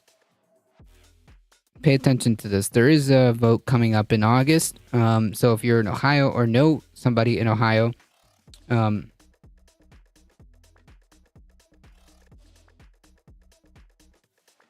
make sure you spread the word.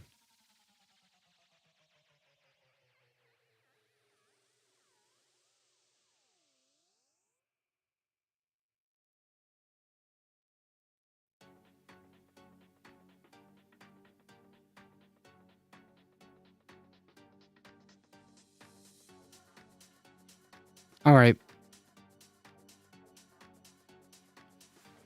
This one is just really quick. Jean Carroll might. We'll see if this happens, but in a good meme, Kitty, you're gonna have to let go of my wire. Come on. Okay, thank you. After the disastrous town hall where Trump said things about her again regarding this case, he may face another lawsuit. Another defamation lawsuit.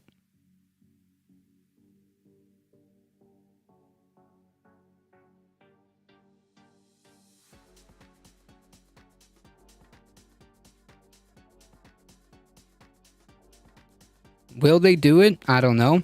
Is it a good meme? Yes, it is.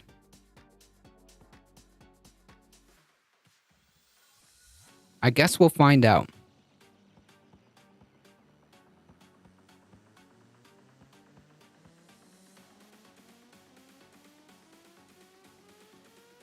Trump turned CNN town hall into televised combat. No, CNN was CNN made a disastrous choice. Okay. Conscious Canuck, welcome.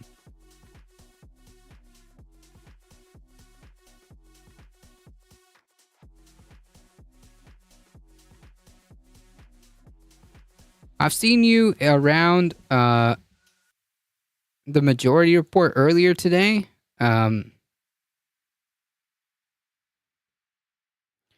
Sued Trump to the ground. Gross that CNN gave him that platform. I agree with AOC's comments on this. Yeah, like the CNN was unbelievably irresponsible. Unbelievably irresponsible.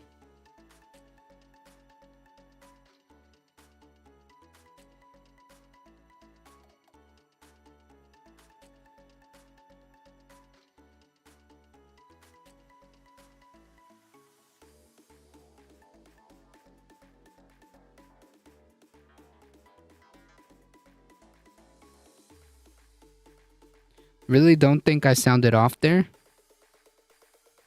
Wait, what?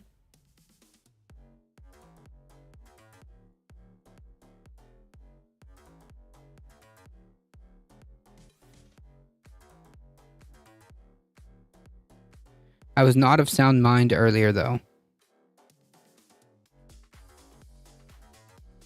I'm not sure. I'm not sure what you're referencing. CNN has turned terrible. Well, I mean, it's CNN.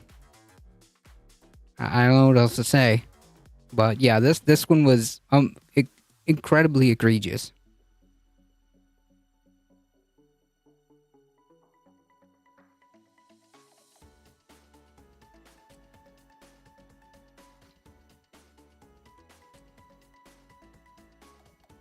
Did you say you saw me in the Majority Report? No, no, trans chud. I was not sorry, I didn't specify.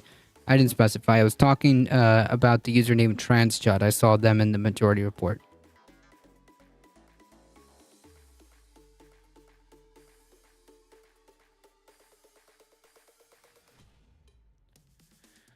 The former president went on about doing the whole election denialism.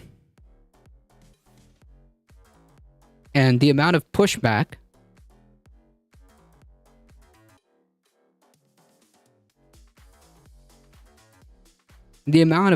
was none. I can judge you if you like. In what became an hour-long form of television combat on a variety of issues. Yeah, but there's no combat here. He's just wrong. He's just wrong and delusional. Trump received routine applause from Republicans and Republican-leaning crowd, which is like wild to me, including over his dismissal of a recent verdict that found him guilty of sexual assault. Well, it found him liable. It found him liable. He did not flinch when asked by the moderator, Caitlin Collins, if he owed his one-time VP Mike Pence an apology for the insurrection he helped incite while he was at the Capitol.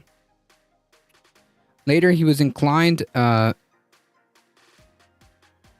pardon a large portion of the insurrectionists. He later, below some of the major moments, still denying the election. Quote, I think it's a shame what happened. I think it's a very sad thing for our country. I think it's a very sad thing, frankly, for the world, because if you look at what's gotten to our country, okay, but that has nothing to do with you losing the election. You lost. And a follow-up question, again, no fucking pushback. No adequate pushback. Follow-up question. An audience member asked Trump if Trump would suspend polarizing talk of election fraud during the 2024 presidential election. Trump responded by saying, yes, unless I see election fraud, which he's going to because he's Trump. The January 6th insurrection was a, quote, beautiful day, apparently. As if we needed any other indication of how he felt as the Capitol was attacked. Pressed about the matter, he said, I've never spoken to a crowd as large as this, and that was because, like, this guy has delusions of grandeur, because they thought, and that was because they thought the election was rigged. Okay, and who made them think that way under false pretenses that you admitted? You knew that the claims were overblown.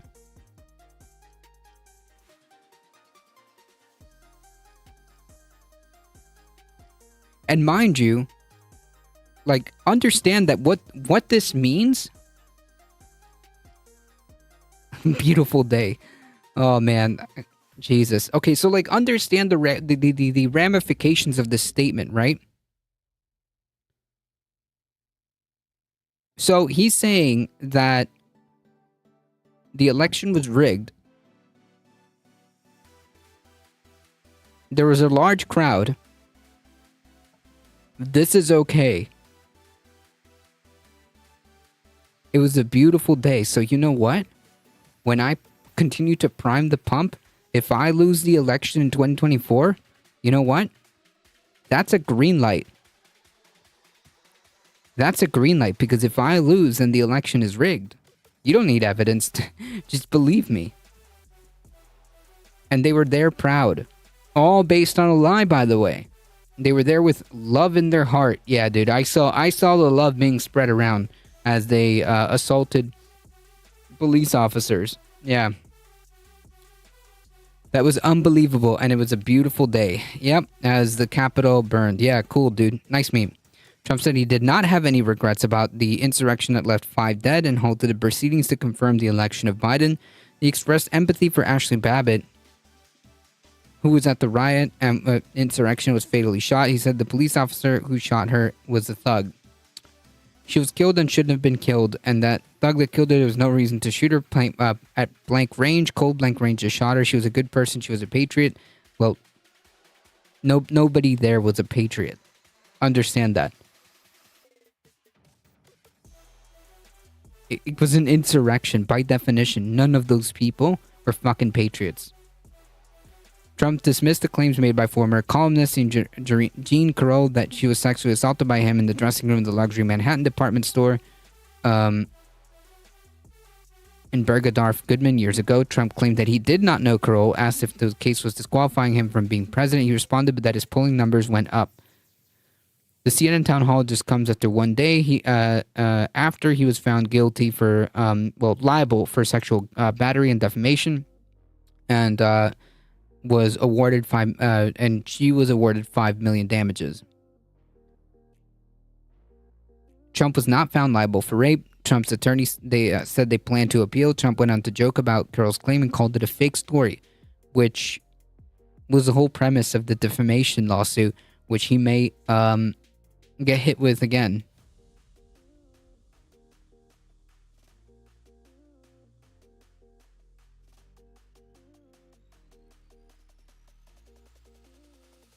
Again, like with the fascist rhetoric, the country's dying. One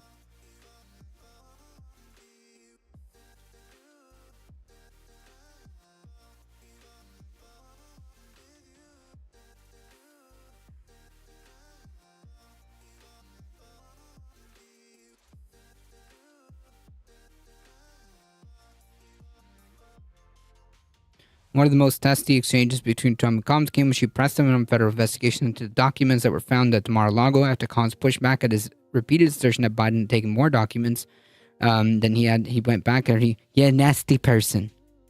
Yeah, anyways. This was a horrendous shit show. What a fucking dumpster fire. Like, I think that the fact that she was not pushing back at all, from what the clips that I did see, and the fact that, like, this was allowed, the fact that this was allowed, we're gonna go into like 2024 and look back at this fucking quote as like, but the ratings. We're gonna look back as like, you know, there's a fucking like even worse incident. Like, think about this: Trump loses, and it's a close election. Trump lost, right? It's a close election. Trump loses, and all his people lose their shit. Like this quote right here. I mean, that shit should send like fucking the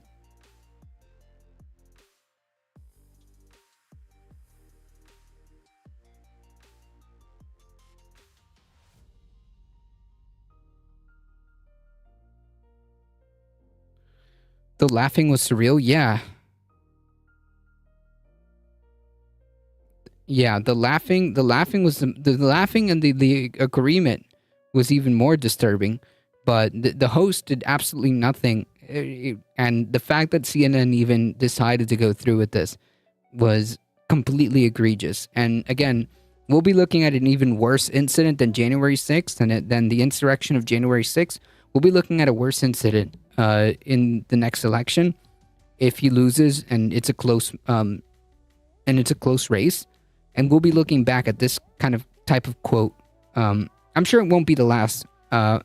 But we'll be looking back at this type of quote, where he called like a literal insurrection where the Capitol burned a beautiful day. Mind you, on top all that violence,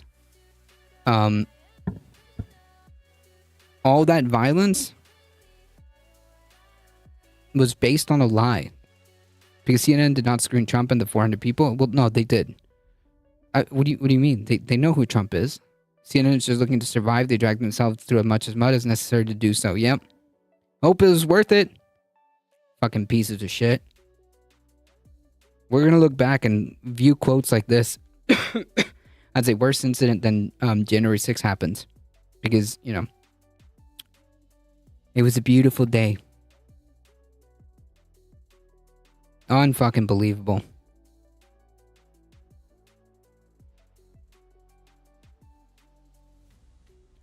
All right, folks, we're going to run through this one. The Senate holds the first hearing on bill to help marijuana businesses access financing, which we've talked about this.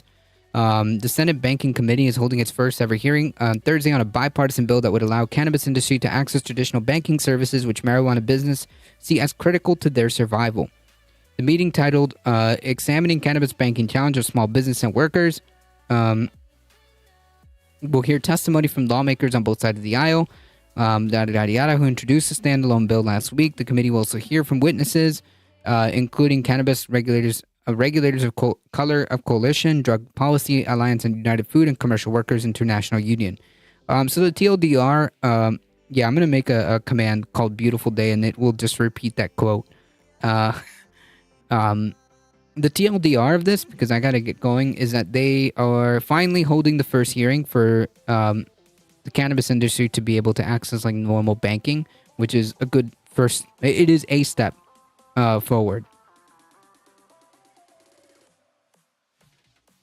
I didn't see the Trump interview. Was it basically just live on camera rhetorical? Yeah. It was a Trump rally.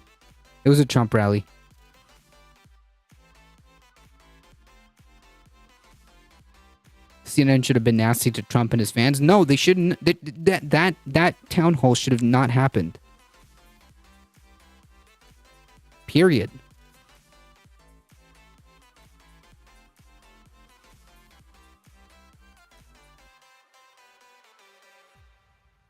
That dumpster fire should have never happened in the first place. Shame on them.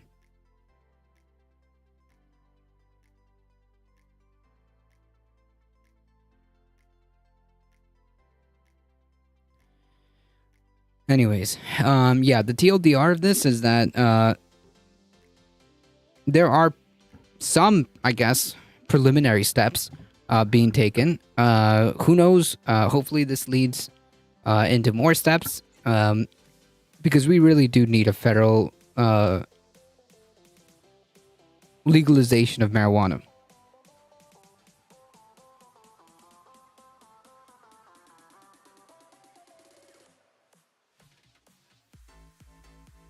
You say that as if they have any shame. True. They only have one thing and one thing in mind only. Does line go up? Yes.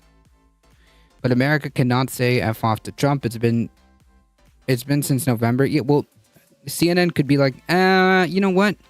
Nah. CNN could have been like, you know what? Nah.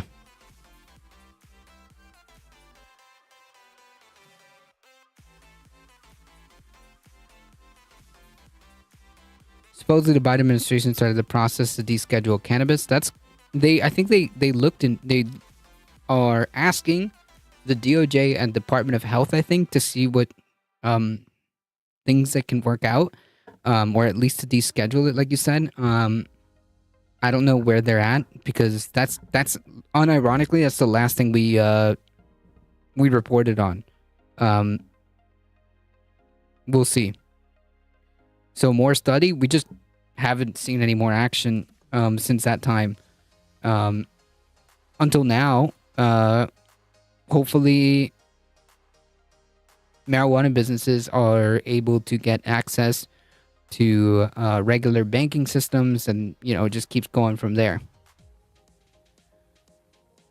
Ali with the 11 biddies, thank you so much. I know reality TV does not die. Yeah, but this is like, presidential elections. This is serious stuff,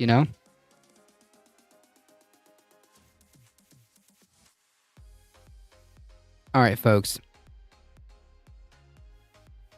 We more or less got there. I live in Canada, so they legalized years ago. Much simpler. Yep. Based. All right, folks. I got to get going.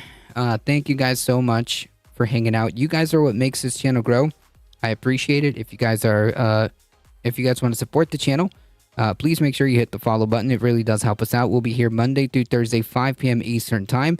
If you guys want to support the channel in a way that doesn't involve any money, that's perfectly fine. Head on over to our YouTube. Hit the big red subscribe button, as 229 of you have already done. Thank you guys so much. And hit the big red subscribe button. Just spread the word far and wide. We're here Monday through Thursday. Adds Miracle Grow to the channel. Oh, man. Left Justified, Sharpie Diesel, thank you so much. I appreciate the love. ZZ Fly, thank you so much. You guys, honestly, all of you guys that are here, and supporting the channel, thank you guys. You guys are what makes this channel go. As always, folks, thank you also to Michael Hassler and Heat for keeping the peace in the chat. I appreciate it. As always, folks, please stay safe. Please take care of each other. I'll be on. I hope to see you guys in the next one. See ya. You have a good weekend. Thank you, guys. Thank you so much.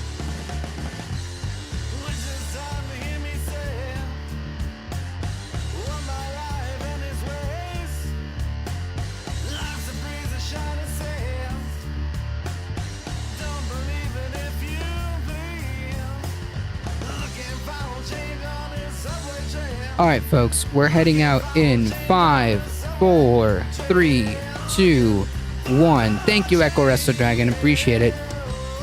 See ya.